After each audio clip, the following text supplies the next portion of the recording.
pense que je passais mes vacances en Bretagne, hein. Donc j'ai appris à naviguer là-bas parce que mes parents naviguaient, mes grands-parents. Puis après, je pense que c'est parce que j'aimais bien la compétition.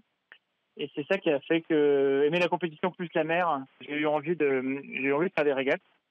Et bon, bah, à Dijon, c'est pas très pratique, mais je lisais beaucoup les bouquins, les récits de Tabarly, Moitessier, Kersozon. Et ça me faisait envie tout l'hiver. Et dès que le printemps arrivait, j'allais naviguer. Principalement en Méditerranée, c'était quand même un peu plus simple, c'était Dijon.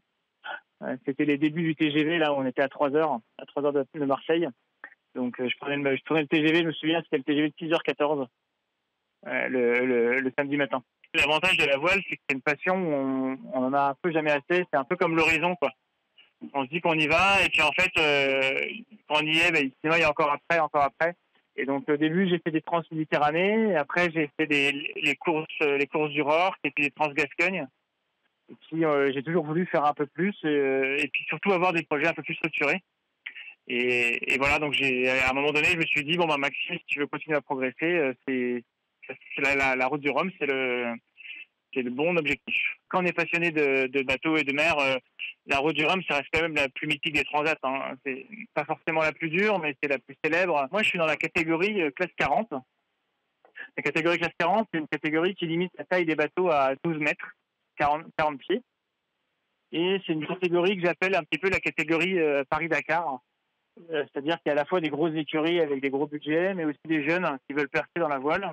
Et puis aussi des amateurs comme moi qui veulent à la fois réaliser leurs rêves, mais aussi se confronter un peu au gros, quoi. Le bateau, il a déjà fait la route du Rhum en 2014.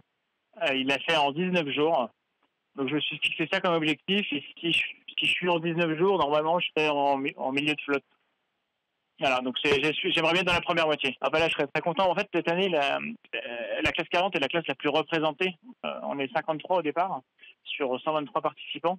Donc et puis le niveau, c'est considérablement élevé par rapport aux éditions d'avant. Il y a deux vainqueurs de la Solitaire du Figaro, il y a Quito de Pavon qui participe au dernier Vendée Globe. Il y a vraiment du beau monde, quoi. Moi, la hantise, c'est d'abandonner dans les premières heures parce que là, pour le sponsor, pour l'entourage, pour tous vos amis, votre famille qui vous ont soutenu pendant 1 an et demi, pour pas compter leurs heures, devoir leur rappeler, bon bah, merci pour tous tes efforts, mais j'ai même pas passé la Pointe de Bretagne. Ça, c'est quelque chose c'est pas tellement pour moi, c'est plus vis-à-vis des autres, ça m'angoisse un peu. Mais bon, ça va bien se passer, hein. Comment nous, bourguignons, super loin de Saint-Malo et puis après de l'Atlantique, on peut vous suivre, on peut vous soutenir? Ah bah, j'ai une page Facebook sur laquelle on peut suivre, qui s'appelle Maxpo en classe 40. Il faut m'envoyer des messages sur Facebook parce que je les recevrai. Donc ça me fait beaucoup de baume au cœur.